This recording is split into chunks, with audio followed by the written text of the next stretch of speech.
In today's episode, I drive the 800 plus kilometres from Paris to Marseille. I witness the incredible pre-match atmosphere, and there is despair and joy in the stadium as England play Argentina. My name's Tim Tunnicliff, host of the Amateur Rugby Podcast, and I'm here in France to show you the entirety of the Rugby World Cup. I'll be travelling the country, hitting the fan zones, showing you the in-stadium experience and getting the lowdown from all the talking points from what is sure to be an epic World Cup. Yesterday, I got the ferry to France, drove to Paris and enjoyed France's opening night win over New Zealand in the fan village. There was a lot of beer thrown during the celebrations. Day 2 at the Rugby World Cup, and I have woken up this morning in a suburb just south of Paris and just hit the road. I plan to park south of Paris and then get the train into town for the match last night. Was a good one. Well, it was a good one on the way there. 45-minute train, lovely, walk along the Seine, watch the match, perfect. After the match, walk back along the Seine, scramble around, realise that the trains aren't running and there's a bus replacement service. An hour and a half later, and I crawl back to my van. I then ate when I got back. I didn't get to sleep till 4 o'clock.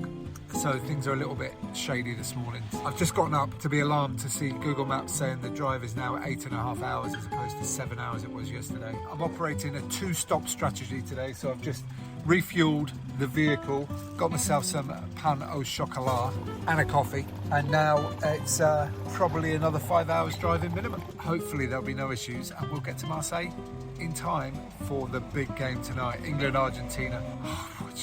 I'm so nervous about it. It could be really, really crucial.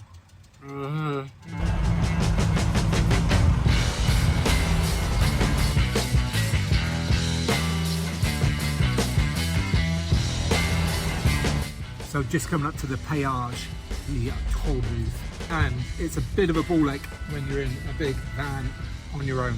First thing is, park nice and close. I mean, really close. There we go, handbrake, out of gear, ticket, credit card, ticket goes in.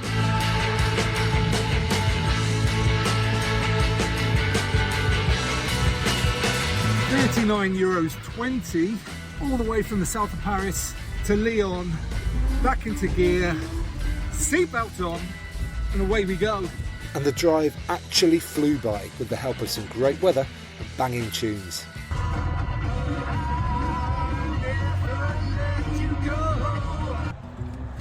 Two-stop strategy, part 2.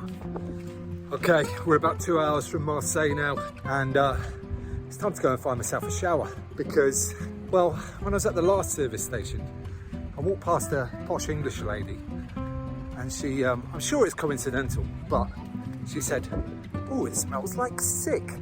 Yeah, it couldn't have been me, but there was a lot of beer thrown around last night, so I definitely do smell of beer, which probably is not great, especially now it's mid-afternoon. So I thought it through though.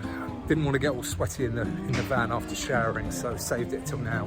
And we're going to go and try and find one if we can.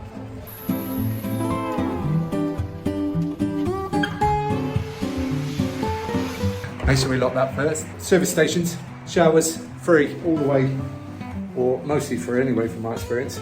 Time to get showered up, 2 hours more driving, then into Marseille for England versus Argentina.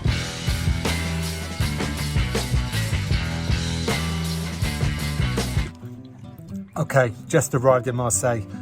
That was a long old day, feeling pretty tired now, but I'm gonna go out and have some fun. But before I do, let me just show you where I parked up and where my home's going to be for the next few days here in Marseille. Just take a look at this. Oh.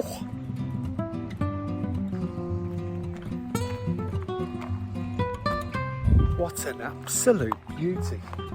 I have to get a bike or a scooter or something to get back into town. It's a little way out, but I think it'll be worth it. Now, quick recap on the scores.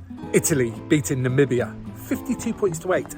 Well done, Italy. And Ireland beating Romania 82 points to 8, but with Romania getting the first score, that must have been a little bit of a shock for them. Looks like the Australia game's going to be out for me. They're winning 21-3 at the moment against Georgia, but we're going to go and try and find some England fans. This town, Marseille, I've never been here before. Hilly, very, very hilly. I've just driven all the way through.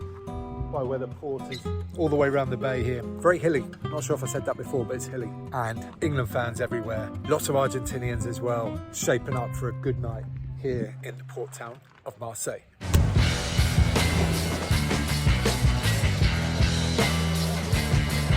The Argentinian fans were having an amazing time, creating a fizzing atmosphere.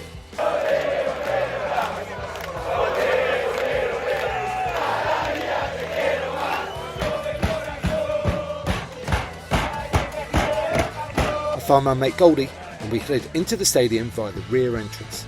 So Goldie, how hard is it to get beer into the stadium? Pretty easy, to be honest. Look at that. I mean, I didn't have to be a tall stadium.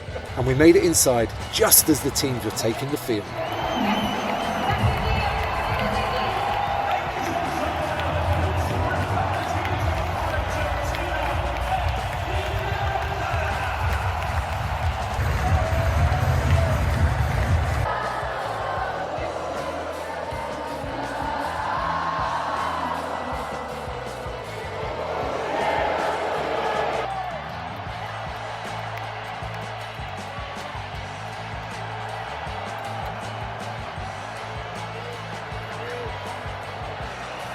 Tom Curry, yellow card within 5 minutes. There might well be a red. It's high. Face to face. Then, as the half progressed, England showed incredible defensive guts and George Ford started dropping goals.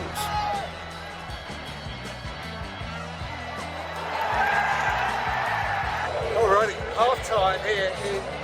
What's the stadium called? It's like the Orange Velodrome. Sounds about right. What's the score? Good question. 12-3. And Tom Curry sent off after what, 3 minutes? Correct. Well, after review, yeah. George Ford dropping goals like it's 1999. Love it. I like Yannick De Beer all over again. Yeah. I love a drop goal World Cup. Well, I'm on the right end of it anyway. Yeah. And what do we think about England's running lines so far? They do love to run sideways, don't they?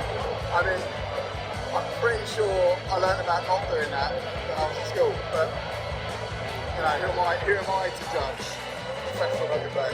Yeah. Max and that as well. I think you're right. Oh, I know you're right. Yeah. And what about the beer situation here at half time? None of the bars got beer at half time. It feels like that was a deliberate decision. There wasn't enough beer before the match either, so We're still going to enjoy the second half. that's a great atmosphere, mate. Especially because England are playing this way second half, so we'll get lots of drop goals. yeah. Or several tries from straight running backs. Lots of drop Believe goals. it when I say it. There were fans in fancy dress and England just kept battering away.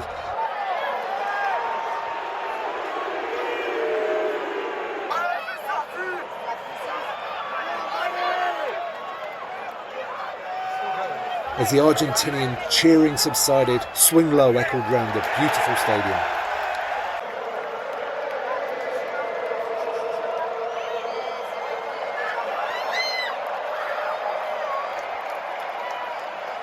After a long day, my energy levels dropped to near zero as England got off to a winning start. Join me in the next episode when I'll be enjoying my first full day of rugby on day 3 of the Rugby World Cup, and give this video a thumbs up and hit subscribe if you haven't already.